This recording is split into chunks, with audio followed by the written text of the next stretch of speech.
Hola, vamos a comenzar a revisar el módulo común de química. ¿M? Yo les voy a ir tratando de justificar la alternativa. En el primer caso tenemos la diferencia entre un cambio físico y cambio químico, reconocerlo. En este caso vamos viendo que el agua se encuentra en estado líquido acá, pasa a estado gaseoso y en la fórmula del agua no cambia, sigue siendo H2O. Cambian la energía cinética de las moléculas, cambia el estado. Y por lo tanto eso es un cambio físico, ¿ok? Ya. Luego, acá no. Acá el agua líquida se le aplica corriente eléctrica y se convierte en hidrógeno y oxígeno. Las sustancias que se forman son diferentes a las anteriores, a los reactantes. Por lo tanto, estamos frente a un cambio químico que es irreversible. ¿Ok? Ya. Acá, ¿cuáles son propiedades físicas de los metales o de la materia en general? Bueno, si vemos la letra A, tenemos una propiedad física que es la ductilidad, que es la capacidad que tienen las sustancias, sobre todo metales, convertirse en alambre, y la corrosión es la oxidación en el fondo de los metales, por lo tanto, una es física y la otra es química, y esa se descarta entonces. Buscamos las dos que sean físicas. La conductividad eléctrica es una propiedad química, en cambio, y la inflamabilidad también. Por lo tanto, ninguna de las dos propiedad física. La maleabilidad, que es la capacidad de convertir los metales en láminas, ya es una propiedad física, y la ductilidad, la capacidad que tienen los metales de convertirse en alambre, por lo tanto, las dos son propiedades físicas. La combustibilidad de la sustancia es una propiedad netamente química y la plasticidad física, por lo tanto, se descarta.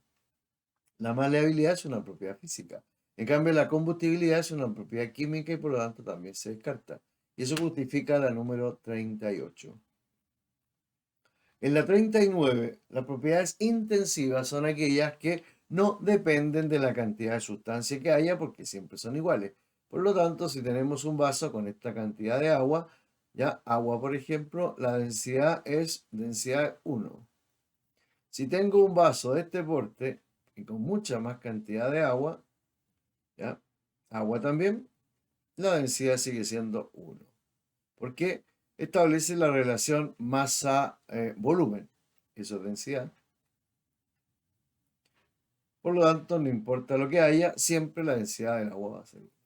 La masa de la cantidad de sustancia, el volumen de la cantidad de sustancia y el calor absorbido también de la cantidad de sustancia que hay. Los cambios de estados son fácilmente reconocibles y por lo tanto cuando uno pasa del estado líquido al estado vapor absorbe energía y tenemos una vaporización. Cuando el vapor se enfría pasa a nuevo líquido y se condensa. Y el líquido cuando pasa a sólido se solidifica. Por lo tanto, esta es la alternativa que expresa los cambios de estado que experimenta la materia.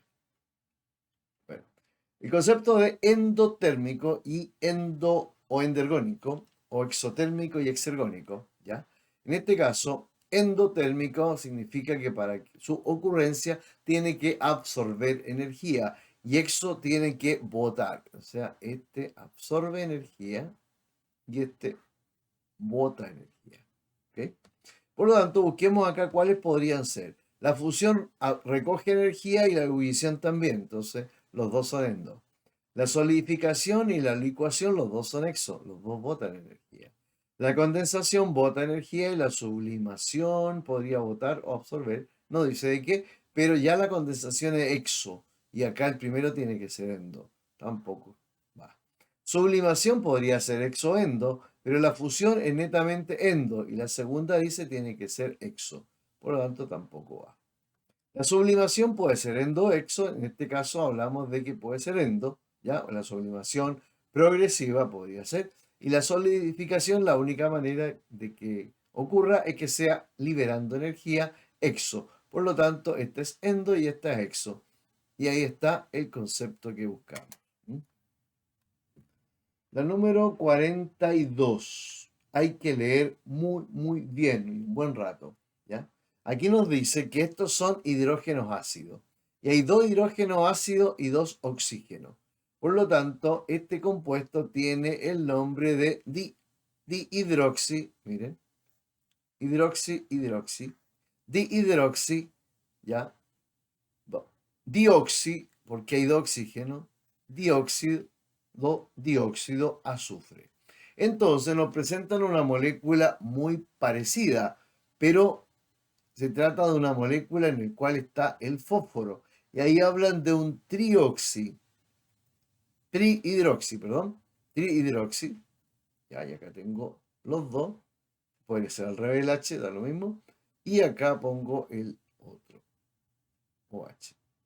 Entonces, lo que buscamos ahora es un trihidroxi, ¿no? Y nos queda un enlace doble, porque el oxígeno va solo. Y ahí entonces tendríamos el compuesto que nos piden. Si lo repasan, entonces va a ser este el que les estoy mostrando. Ahora, si ustedes quisieran ver cómo es la fórmula real, es H3PO4, que es ácido fosfórico. Y si lo vemos acá, miren, H3, 1, 2, 3, P, el PO4, 1, 2, 3, 4. Y este que les mostraron acá, con ese nombre tan raro, es el ácido sulfúrico, H2SO4. ¿Ven? Y ahí entonces calza perfecto con lo que estamos viendo. Entonces, este sería el trihidróxido óxido fósforo. Ahí estaría entonces este compuesto. 42 lista entonces. Vamos a la 43, algo que ya vimos en la pregunta anteriores, la forma a través de la cual se puede separar los componentes de un compuesto químico, como el caso del agua, ya lo habíamos visto, es aplicando corriente eléctrica. Si ustedes aplican calor, lo único que van a obtener es agua gaseosa. Al aplicar corriente eléctrica, generan un proceso llamado electrólisis, en el cual el agua se descompone en hidrógeno y oxígeno, dos sustancias que tienen propiedades totalmente diferentes al agua. ¿Okay? Bien, en la 44 nos van a dar una temperatura ambiente que es de 28 grados. Entonces nos dicen, si una sustancia a los 95 grados pasó a líquido, y como está a 28, acá miren, 28 grados, a los 55, 57 grados, dice, hierve y está a 28 grados, significa que todavía no ha pasado el estado gaseoso. Por lo tanto, decimos que esto se mantiene en estado líquido. Si una sustancia a menos 135 grados y a menos 1 grado Celsius ya estaba hirviendo, eso significa que a los 28 grados, ¿qué va a pasar? Ya hace rato que está en estado gaseoso, porque a 1 grado bajo cero ya pasó del estado líquido al estado gaseoso. O sea que si yo estoy a los 28, hace mucho rato que ya pasó a este estado. Si yo tengo 28 grados Celsius hoy día, y esto recién funde, o sea, pasa al estado líquido a los 44 grados, significa que todavía a esta temperatura sigue estando sólido. Y ahí tenemos líquido, sólido, líquido, gas y sólido sería la. La número 45 describe uno de los estados de la materia en lo cual adopta a la forma del recipiente que lo contiene. ¿Ya? Y si yo le aplico una presión, no se puede comprimir. Se trata de un estado líquido. Los líquidos no se comprimen. Los gases sí se comprimen. Y los sólidos con una cierta presión también se puede comprimir. Depende del sólido, pero se puede llevar a cabo. 46. En una reacción química, la relación de volumen entre los reactantes y los productos es de 5:6. Relación de volumen entre los reactantes. O sea, me están hablando de una reacción en la cual los componentes son gases. Un ejemplo que le estoy dando es la formación de amoníaco. Gas, gas, gas. Y aplicamos la ley de combinación de volúmenes de Gay-Lussac. Aquí los moles son volúmenes. Así que aquí tengo un volumen, más 3 volúmenes. y acá tengo 2 volúmenes. La relación 3 más 1 son 4, ya es a 2. En el fondo, 2 es a 1, es la relación que se establece en los gases. Entonces, cuando a temperatura y presión constante, ¿ya? Nosotros podemos decir, o en condiciones, mejor dicho, en condiciones normales, el volumen de los reactantes con respecto al volumen de los productos están en una relación de números enteros y sencillos. Y esa es entonces la ley de combinación de volúmenes. Yo no solo hice con 5 es a 6, sino que lo hice con una ecuación más conocida, ¿ok? Que más o menos refleja exactamente lo mismo.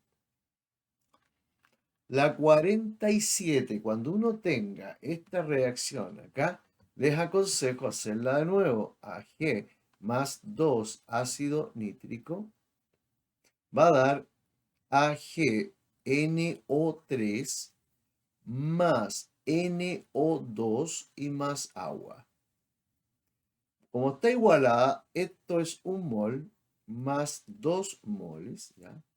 Va a dar un mol de nitrato de plata más un mol de óxido nitroso más un mol de agua. ¿Ok? Y vamos a la pregunta, ¿cuántos moles de NO2? Aquí está nuestra incógnita. ¿Ok? A partir de 0,5 moles de ácido nítrico. 0,5. Aquí me está diciendo que si 2 producen 1, 0,5, que viene a ser la cuarta parte de 2, tendrá que dar la cuarta parte de 1, o sea, 0,25. Este también sería 0,25, igual que este, igual que este. ¿Ok? Si alguien quisiera saber todos los moles que se producen en la ecuación, en la reacción en el fondo. 0,25. Si preguntan por nitrato de plata, será lo mismo. Entonces, la proporción es muy rápida. 48. ¿Cuál de estas reacciones creen ustedes que está igualada o no está igualada? Esta está perfecta, está igualada. 5 cloros a cada lado. Esta no está igualada porque hay un problema con los oxígenos. 4 hidrógenos están, azufre hay 2, también 2 por 2 son 4 oxígenos, más 2 son 6. Y aquí hay 4, por eso está mal esta ecuación. En cambio, esta está perfecta. 6 por 2, 12, 4 por 3, 12, 4 nitrógeno, 4 nitrógeno, 5 por 2, 10 oxígeno, acá hay 6 y 4 son 10. O sea, solamente la 2 no está bien igualada. Ley de la conservación de la materia. ¿Ok? Número 49. Aquí hay una ecuación química muy típica, ¿ya? Y lo único que estoy viendo acá es que me dice. ¿Hay igual número de átomos de reactante y producto? Sí, está igualada la ecuación. Moléculas no, porque aquí hay 4 moléculas y 5 son 9 moléculas, y acá hay 10. Y las moléculas no tienen por qué ser iguales. Los moles también. 4 moles, 5 moles, 4 moles de molécula, 6 moles de molécula. O sea, repito, no tienen por qué ser iguales. Lo único que tiene que ser igual es el número de átomos de reactante y las masas de reactante con respecto a las masas de producto. La única correcta en este caso es la A. El número 50, la teoría mecánico-cuántica tiene varios postulados y uno de ellos es el principio de el principio de exclusión o más bien, perdón, el principio de Heisenberg, ¿ya? ¿Y qué nos dice el principio de Heisenberg? Que es imposible conocer con exactitud la posición del electrón en un momento dado. Solo existe la probabilidad de encontrarlo en una zona llamada nube electrónica. Por lo tanto, lo que más se acerca a Heisenberg al principio de incertidumbre es la letra E. Esto es de Niels Bohr. La energía de un electrón en un átomo está cuantizada, la teoría también mecánico-cuántica, pero no relacionada con Heisenberg. La energía de un electrón permanece constante, estos son los postulados de Bohr. Es posible describir el comportamiento electrónico de los átomos, también tiene mucho que ver con la teoría mecánico-cuántica, pero no con los principios de Heisenberg. La número 51, ¿ya? Nosotros vamos a determinar con este pedacito de configuración electrónica terminal que el periodo lo marca el último nivel ocupado, y en este caso el último nivel es 3. El grupo lo determina la cantidad de electrones que hay en el último nivel, llamados también electrones de valencia. Por lo tanto, y aquí yo sumo y digo 4 y 2 son 6. ¿Ok? Entonces pertenece al periodo 3 y al grupo 6, ¿ya? Esta, le sobra uno, esta fue enviada a pilotaje porque tenía problemas con la alternativa, ¿ok?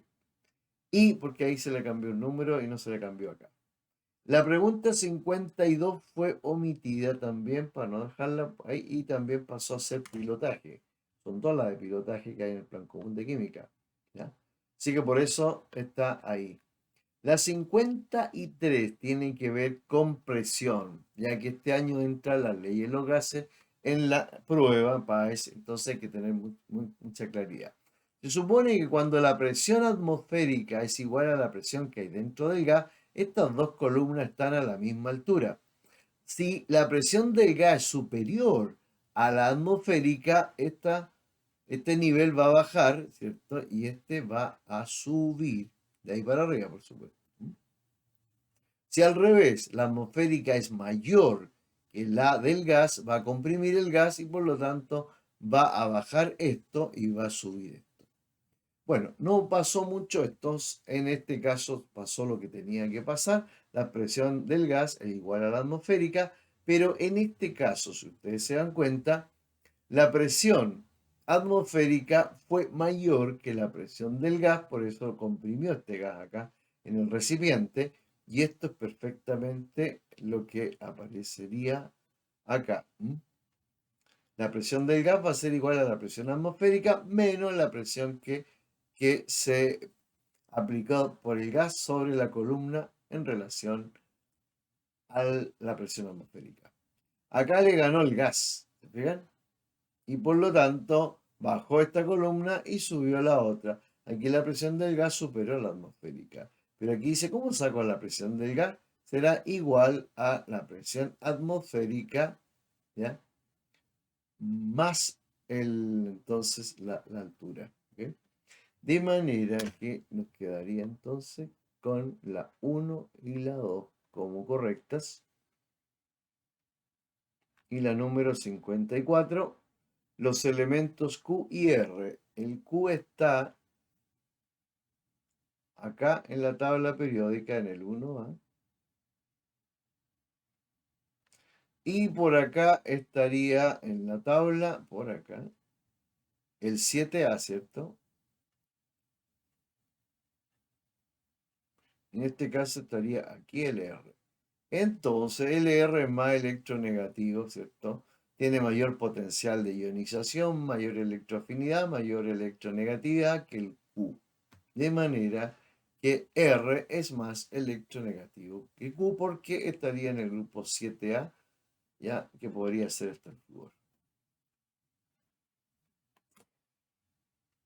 Bien, veamos entonces si hicimos todo, ya, y ahí estarían las 54 preguntas.